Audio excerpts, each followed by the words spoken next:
진짜 이 정도면 전 세계로부터 사기치는 거 아닌가? 무슨 이런 말도 안 되는 나라가 다 있어? 여기 서양 사람들이라면 누구나 자신과 같은 상황을 겪을 수 있다면서 분노에 휩싸인 여성이 있는데요. 과연 이 여성은 무슨 일을 겪었던 걸까요? 안녕하세요. 저는 독일 슈투트가르트에 살고 있는 알리스 캐슬러라고 합니다. 제가 살던 슈투트가르트에 빈젠츠 와인하우스라는 곳이 있는데 저는 그곳에서 홀 매니저로 근무를 했었는데요. 수년간 와인가게 매니저로 일을 해왔던 터라 단골들도 많았었고 저와 대화를 하기 위해 오는 손님들까지 있을 정도로 저는 빈젠츠 와인하우스에서 없어서는 안 될 만큼 많은 손님분들이 저를 좋아해 주셨었어요. 하지만 가게 사장님 따님이 출근하기 시작하면서 저희 입지가 줄어들었고 손님들도 귀엽게 생긴 사장님의 딸에 관심을 보이며 제가 예전과 많이 달라졌다는 걸 느끼게 되었어요. 그래서 저는 수년간 다녔던 빈젠츠 와인하우스에서 퇴사를 결정했고 그동안 모았던 자금들을 활용해 저의 가게를 차리기로 했었죠. 가게를 구하고 인테리어 공사가 시작된 지금 제 일을 도와줄 남동생이 관리하고 있는데요. 저는 남동생에게 부탁을 하고는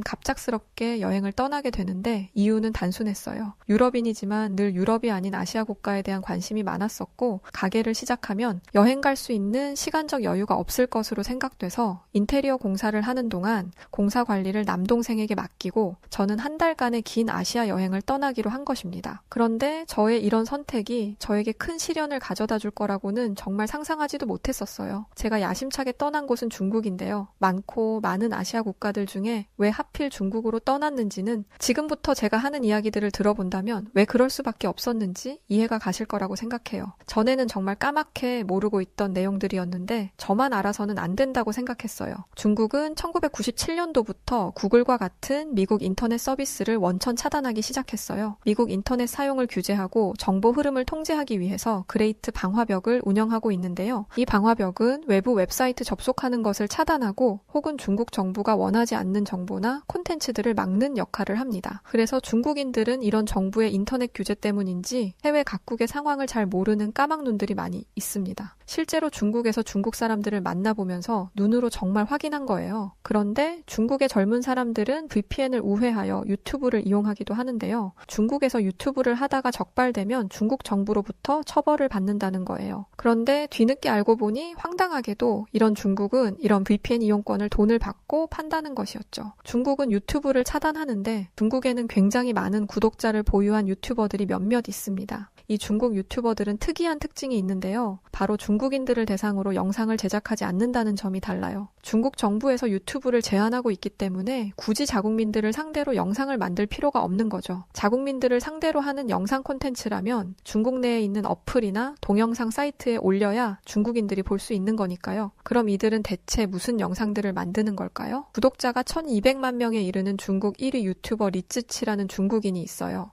이 중국인 여성은 어떻게 정부의 유튜브 규제에서도 자유롭게 채널을 운영할 수 있었을까요? 자신이 만든 콘텐츠를 혼자서만 보는 것이 아깝다는 생각에 채널을 만들어 영상을 올렸다고 하는데 사실 말도 안 되는 소리죠. 유튜브를 하다가 적발되면 처벌을 받게 되니까요. 하지만 그녀가 유튜브에 진출하기 바로 전년도인 2017년에 회사와 계약을 맺었습니다. 영상의 퀄리티를 보면 절대 혼자서 만들어낼 수 있는 퀄리티의 영상이 아니에요. 이 말은 즉 개인의 채널이 아니란 이야기죠. 중국 정부에서 일부러 밀어주고 있는 것입니다. 그녀는 현재 중국 공청단 산하 중국 농촌 청년 리더 협회에 소속되어 있고 2020년도에는 자신들의 소수민족인 조선족의 전통 음식이라면서 김장을 담그고 있는 연출을 하기도 했습니다. 김치가 한국의 전통 음식이 아닌 중국에서 유래되었다는 거짓된 콘텐츠를 배포하는 것이죠. 이 밖에도 중국의 전서소가라는 유튜버는 현재 700만 명에 이르는 유튜브 구독자를 보유한 중국 유튜브 크리에이터인데요. 전서소가라는 중국인 여성은 애초부터 스촨성 우수 공산주의 청년단원으로 한국의 쌈문화를 중국 거라고 주장했던 인물이에요. 한국 음식 문화인 쌈문화를 중국이 원조라며 만들었던 콘텐츠 하나로 중국에서 우수 공산주의 청년단원상을 받기도 합니다. 그래서 해외 각국에 퍼져 있는 중국에 대한 영상들은 늘 평화롭고 발전된 중국을 가리키고 있는 콘텐츠가 많고 또한 중국을 아름답게 보일 수 있는 영상들이 줄을 이루고 있는데요. 실제로 동남아와 같은 경우는 중국 미디어가 굉장히 잘 먹히고 있는 게 맞고 또한 서양에는 신비로운 동양의 자연경관들을 주제로 어필하기 시작하니 서양 사람들조차 중국이 언론 언론에서 보는 것과 같이 미국 다음의 경제 대국으로 불리며 굉장히 성장한 발전된 나라로 인식하는 경우가 많습니다. 또한 홍콩의 시위 등이나 중국을 비난하는 뉴스 혹은 자국의 비참한 모습을 담은 내용들이 조금이라도 담겨 있다면 심의라고 할 것도 없이 그 자리에서 가차없이 삭제되고 채널은 먼지 속으로 사라져 버리는데, 우연하게 드라마가 되었든 소설이 되었든 유튜브 영상이 되었든 중국의 기술력과 발전된 모습들을 보이고 있는 채널이 있다면 100% 중국의 공산당들이 조직적으로 영상을 만들어 해외로 내보내고 있는 것이라고 보면 된다고 생각하면 돼요. 지금은 모든 사실을 다 알게 되었지만 지난날 제가 이런 것에 완전히 속아서 중국을 갔다가 너무 충격적인 중국을 실제로 눈앞에서 마주하고 엄청 후회하게 되는 일이 있었어요. 저는 정말 인터넷에 나오고 있는 중국의 모습들이 중국 공산당이 만든 선전용인 줄 모르고 속아 중국을 찾아갔다가 크게 혼쭐이 나고 말았었어요. 제가 아시아의 다른 국가인 한국과 일본과 같은 나라를 배제하고 중국을 찾았던 결정적인 이유는 바로 구글에서 본 어떤 글 때문인데요. 이 글은 구글에서 우연하게 보게 되었고, 그 글에는 중국에 살다가 한국에 가서 못 볼 꼴을 많이 봤다는 한국 폄하 글이었어요. 이 글에는 이런 글들이 적혀 있었어요. 중국에서 수년간을 살다가 한국을 가서 경험했다는 소감문이었는데 첫 문장부터 이런 글이 적혀 있습니다. 지금 외국에 있는 한국 사람들 정말 어렵다는 것은 한국 사람들만 체감하지 못하고 있다. 환율 문제로 얼마나 많은 사람들이 한국에 돌아오거나 아니면 중국에서 중국인보다 더 거지같이 사는지 한국인들만 모르고 있다고 하더니, 아직도 한국 사람들은 중국이란 나라를 얕잡아 보는 경향이 있다는 글로 시작하는데요. 그러면서 한국에 와서 느끼는 거는 중국이 그립고 생각나고, 참 중국이란 나라가 한국보다 100배는 더 윤택하고 먹을 것 다 먹고 여유롭게 사는구나를 실감한다고 합니다. 라는 이 글은 현재 구글에서도 쉽게 찾아볼 수 있고, 글쓴이는 한국 사람들은 정신을 못 차리고 자신들이 선진국이라는 착각을 한 채 돈을 흥청망청 쓰고 있다며 한국을 보고 희망이 없는 나라라는 장문의 글이 적혀 있죠. 제가 한국이나 일본 등을 배제하고 중국을 찾은 이유는 바로 이런 글을 눈으로 읽었기 때문인데요. 인터넷 미디어에서의 중국은 정말 화려한 선진국의 모습을 하고 있었고, 첨단 시스템으로 중무장한 현대화된 도시, 사람들을 돕는 따뜻한 중국인들의 모습, 그리고 지금 봤던 글까지 중국의 그런 미디어 선전에 속아 엄청난 기대를 품고 중국을 찾아갔었습니다. 하지만 그렇게 찾은 중국에 도착하고 나서부터 저는 알 수 없는 의문들이 난무하기 시작했었는데요. 공항 곳곳에 붙어있던 안내문고란에 적혀있는 영문을 도대체 해석할 수가 없어 첫날부터 애를 먹었습니다. 대체 안내판에 뭐라고 써있는 건지 해석이 불가능해 알아먹을 수가 없었기 때문이었어요. 구글 번역기로만 번역해도 내용이 이해될 수 있는 만큼 거의 완벽하게 번역을 해주는데, 구글을 차단하고 있다 보니 중국 자체에서 만든 번역기로 돌려 안내판을 만들다 보니 번역이 엉망이었던 건데요. 13억 명의 인구를 가진 국가가 다른 해외 사람들이 많이 오가는 공공기관인 공항의 안내문조차 이따위로 번역을 해놓았을까 싶었는데요. 얼마나 영어를 못하기에 공무원의 수준이 이 정도인 건지 공항에 발을 들이자마자 느낌이 좋지 않았습니다. 공항에서도 반나절 이상 발이 묶이는 터에 밖을 빠져나오는데도 정말 힘들었었어요. 공항에 도착하고 여권을 보여줬더니 중국인 공항 직원은 다짜고짜 저를 따라오라며 어딘가로 데려갔고, 어떤 방안으로 끌려 들어간 저는 그 안에서 아무런 통보나 이야기도 듣지 못한 채 2시간 가까이를 있어야 했었는데요. 그렇게 한참을 기다린 끝에 중국 공항 직원이 들어와서는 다시 나가라고 하는 거였는데, 나를 대체 왜 이곳에 데려왔고 이곳에서 내가 왜 2시간 가까이를 기다려야 했는지 그 어떤 이야기도 들을 수 없었습니다. 공항에서부터 인터넷에서 보던 중국의 모습과 너무 달라서 당황해 했었는데, 도착한 중국의 곳곳은 저를 더욱 충격에 빠뜨리고 말았었는데요. 도착한 중국의 거리에는 많은 중국인들이 돌아다녔는데, 하도 중국인들이 담배들을 피우고 다녀서 평소 담배 냄새를 싫어하던 저는 중국인들이 피우는 담배 냄새 때문에 머리가 어지러울 정도였어요. 실제로 길거리에는 사람들이 돌아다니든 말든 남녀노소를 불문하고 입에 담배를 물고 다니는 중국인들이 많았고, 야외는 그렇다고 치더라도 심지어 엘리베이터 안에서 피우는 사람들도 있더라고요. 인터넷에서 시민의식이 선진국 수준에 있는 중국인들은 타인에게 피해를 주는 행위를 일절하지 않다는 것이 완전한 거짓이었던 거죠. 저녁에는 말할 것도 없고 낮에서 길거리는 곳곳에 술에 취해 쓰러진 젊은 여성들을 쉽게 발견할 수 있었고, 또한 차들이 도로에 있건 말건 무단횡단하는 중국인들을 쉽게 볼 수 있었으며, 길에는 먹다 버린 쓰레기들이 나뒹굴었는데요. 과연 이게 대체 인터넷에서 봤던 선진국이라던 중국의 모습이 맞는 건지 도대체가 이해할 수 없는 중국인들의 습성에 기가 막힐 노릇이었는데요. 하지만 저를 더 충격에 빠뜨리고 말았던 일들도 있었습니다. 어느 날은 중국의 한 골목길을 걷다가 저 멀리 중국인 여성분이 걸어오고 있었는데,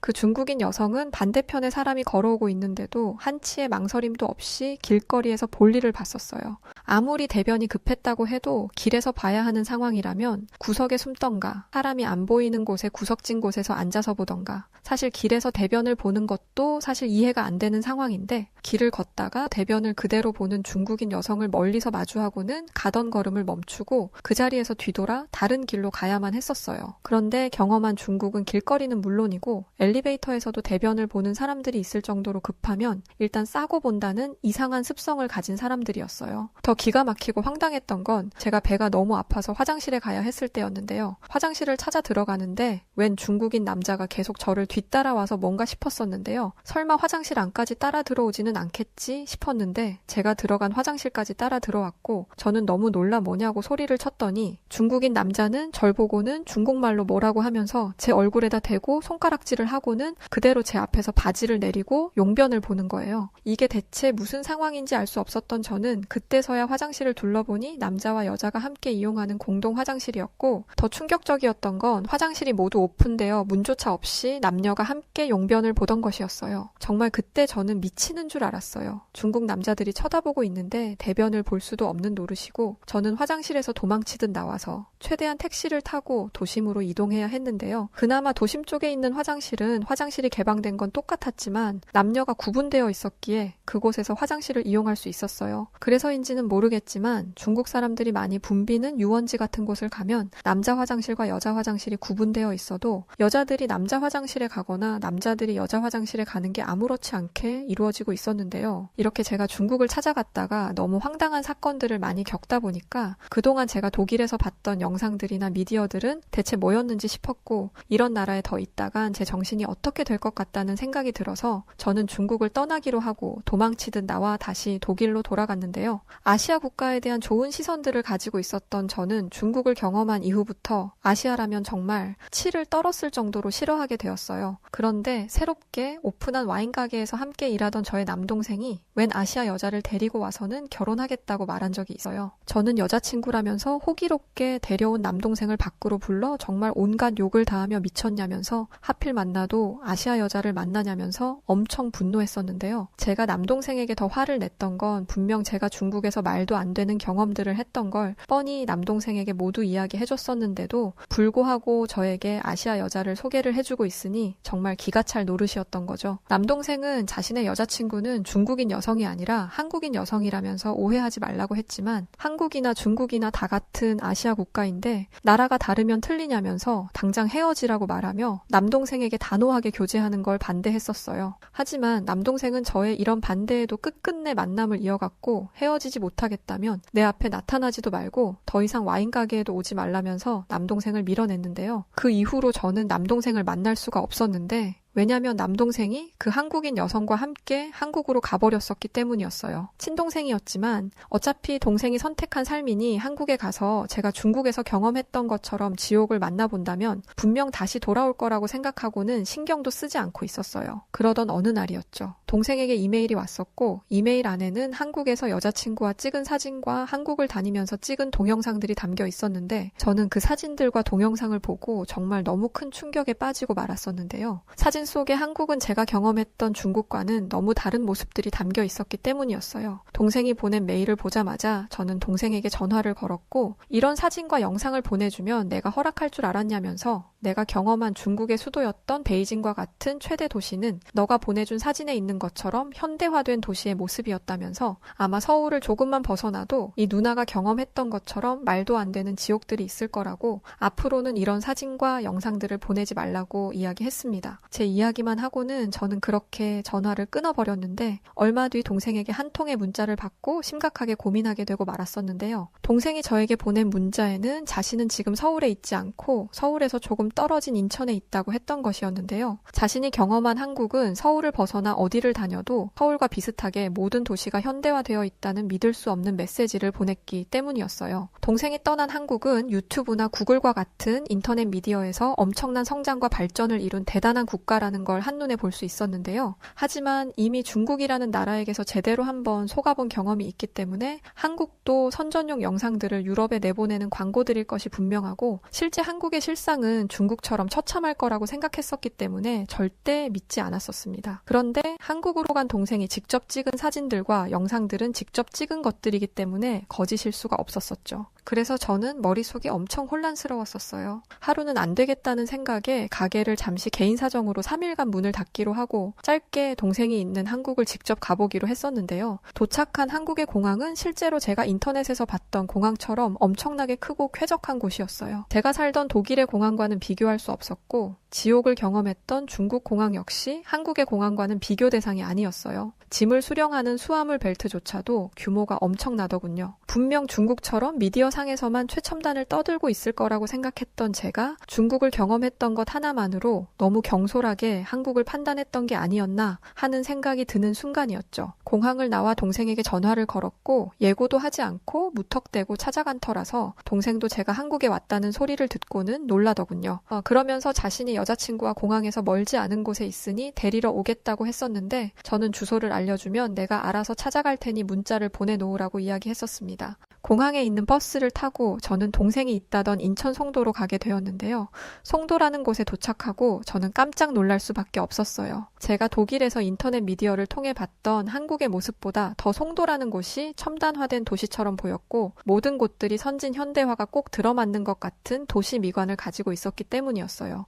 또한 도시 곳곳은 나무랄 곳이 한 군데도 없을 만큼 깨끗한 환경을 가지고 있었고 중국인들과는 완전히 다른 한국 사람들의 여유 있고 편안한 모습들은 물론 강아지와 함께 산책하는 사람부터 어린 자녀와 함께 공원을 뛰어노는 정겨운 모습들까지 제가 경험했던 지옥 같은 중국의 모습과는 완전히 달랐었어요. 그 와중에 제가 더욱 신기해하면서 놀라웠던 건 송도 중앙을 통과하고 있는 깨끗한 강이 있었기 때문인데요. 제가 인터넷으로 찾은 한국은 강이라고 하면 한강 이외에는 다른 강은 볼 수 없었는데 인천 송도라는 곳에는 사실 독일에서 유명한 라인 강보다 더 쾌적했던 강이 흐르고 있었는데요. 송도에 있던 강은 현대화된 도시와 딱 어울릴 정도로 그 미관과 강을 중심으로 있던 다양한 레저 스포츠 시설들과 잔잔하게 흐르는 강 위를 다니는 보트들까지 제가 중국을 만나기 전 아시아 국가를 선망했었던 이유를 그대로 담고 있는 것 같아서 저는 한눈에 반할 수밖에 없었어요. 공원에서 시선을 떼지 못한 채 얼마 있었을 무렵 친동생과 친동생의 여자친구가 왔었고 동생과 여자친구에게 정말 너무 아름다운 강이라면서 나는 한국의 한강 말고도 이렇게 멋진 강이 있는 줄 몰랐다고 했더니 그 이야기를 들은 남동생 한국인 여자친구는 저에게 정말 충격적인 이야기를 해주었었는데요.